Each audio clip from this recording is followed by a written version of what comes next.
Peace and blessings to you today. I am Millicent Elizabeth Moore Hill, but I prefer that you call me Mama. It's good. I am a universal figure that wants to keep every child that I ever meet loved and healthy and whole and complete. That is our mission on this earth. Today, I brought my team with me. I brought Abdul Rahman, who's the father of our organization. We're like a surrogate little family. We just take people in and love them and feed them and hug them and kiss them. And then I brought Christine, whom I'm very proud of. Yeah. Because, in the school system, sometimes you are identified as special ed and you can't. But she can. And we kept telling her, you're a perfect person, and we're so proud of her because she's written 6 books of poetry, and yes, she can. Yes. And Abdul Rahman is our instructor for 10 years. He's put up with me bossing him around, but he's a powerful person who's helped to encourage the young people, and he's a scholar, and he's a veteran, too, of our country. So, now, for the story, and then I'll turn it over to each of them. Today, I'm telling the story for those children who have no voices. Cleo came to me one day, 8 years old, very tiny and frail, and she said, "Are you Mama Hill?" I said, "Yes." She says, "You're my angel. I know you're my angel, and you smell good, too." And I thought, wow. But anyway, I was so proud to have her. I hugged her, and we noticed that she was well-spoken, very neat and clean, but something was missing. So we started taking her wherever we went. We got her a mentor, 2 mentors, as a matter of fact, to take her to their homes, etc., so that she was always loved and given guidance, very intelligent. So one night, we had taken her to an event where I was getting an award, and we brought her back. We were waiting for her parent. Her parent hadn't come yet. So finally, the phone rang, and she said, "Mama Hills, help. How may I help you? Student speaking." And then she said, "Okay. And her voice got low and her face got pale. She said, Mama Hill, she's drunk and she's coming to get me, and I don't want to die. I don't want to be with her. Oh, Mama Hill, say it quick. Fix it, Jesus, fix it, Jesus, fix it, Jesus, fix it, Jesus." And we started saying, "Fix it, Jesus." I had told her, whenever you're in a hard situation, say, "Fix it, Jesus," and it gets fixed. My grandmother told me that. So we said it. At that time, the doorbell rang. And there was her parent standing at the door. She said, "I came to get Cleo." I said, "Well, honey, you're too drunk. You can't take her out in the rain. It's too bad." She said, "Well, she's my child. I can take her where I want to." And I said, "Well, you got to come by me, baby, to get her." So about that time, she stepped forward, and I just reached out and hugged her as hard as I could with a love hug. She fell in my arms and started sobbing. She needed love, too. She said, "I can't do this. I'm all messed up." So we led her to a chair, sat her down, and Cleo tried to give her some coffee, and then she tried to kiss her on the forehead. And she said, "I love you, Mommy." And her mother said, "Get away from me, B." And she coiled at that moment. Her shoulders went down, and she was so sad. I was about to fuss about it to the mother, but she was fast asleep. She fell asleep just that fast because she was too drunk. Now, Cleo and I talked that night because they stayed the night naturally. And Cleo and I talked that night, and she said that she confided in me. She said sometimes she'd gotten one black eye because she lost her jacket. She said she'd had her head banged against the sink in the bathroom. She said that she had almost been smothered by a pillow. She said, "But Mama Hill, I can't report it because then I'll get tooken. And if I get tooken, then I can't take care of my brother. I've got to stay and take care of him." I said, "Okay." I said, "We're going to have to work this out." But she said, "But you know what, Mama Hill? I'll never forget anything you've taught me. You've taught me how to be strong. I'm going to be okay. I'm going to be okay."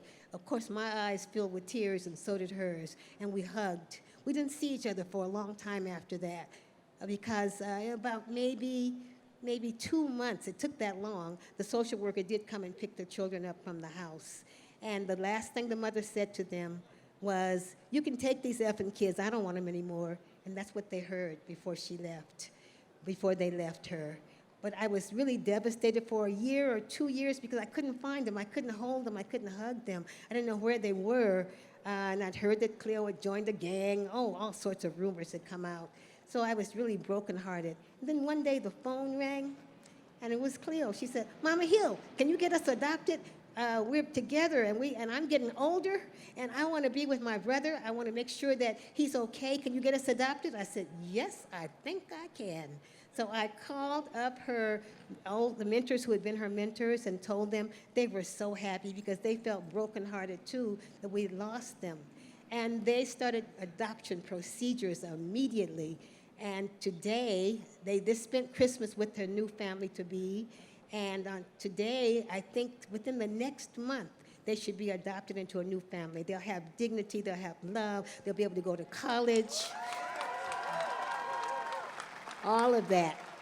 So I guess my grandmother was right. If you ask Jesus to fix it, guess what? He fixes it. Fix it, Jesus. And so that's what we're all about, and I'm going to turn it over to someone else. But remember, we have an army of love. We've got to reach out for our children, notice them, hear them when they talk. There's no such thing as a child should be seen and not heard. Listen to them, love them, and we will march forward and embrace them and hold them in our arms, and there'll be no more sad children. There'll be no more hungry children. We can do this. Thank you very much. Yes. And now I'd like to introduce Abdul Rahman, and he's going to tell you a little bit about our program because it's strong and we do good things. And then after that, Christine. Thank you. Welcome, Abdul Rahman. Good afternoon, everyone. How you doing? My name is Rahman. I've been working with Mama Hill over 10 years.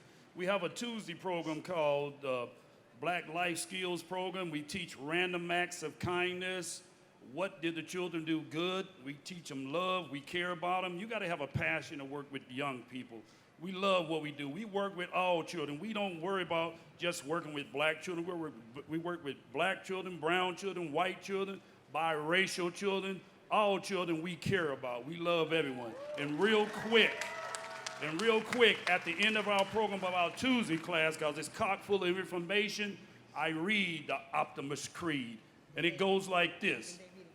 Promise yourself to be so strong that nothing can disturb your peace of mind, to talk health, happiness, and prosperity to every person you meet, to make all your friends feel that there is something worthwhile in them, to look at the sunny side of everything and make your optimism come true, to think only of the best, to work only for the best, and to expect only the best, to be just as enthusiastic about the success of others as you are about your own, to forget the mistakes of the past and press on to the greater achievements of the future, to wear a cheerful expression at all times and give a smile to every living creature you meet.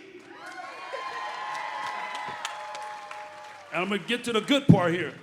To give so much time to improving yourself that you have no time to criticize others. And let me say it again.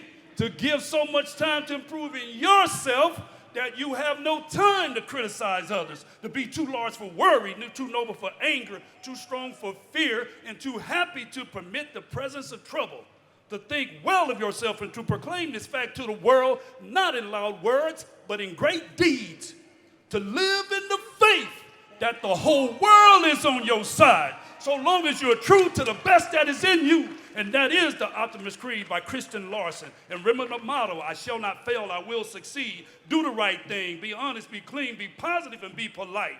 Trouble is easy to get into, hard to get out. Stay out of trouble. Christine. Hello, you guys. My name is Christine, and I write poetry. I've been going to Mama Hill since I was 5 years old, so that's 11 years, and I've been through a lot in my life. And I wrote this one poetry in A615 called My Shadow. My shadow, I can see my shadow. I can see in me. I can see my dreams that I don't believe. My shadow, I thought it was blocking me. I thought it was a confidence, but that wasn't in me, that I had the faith to believe I could do anything.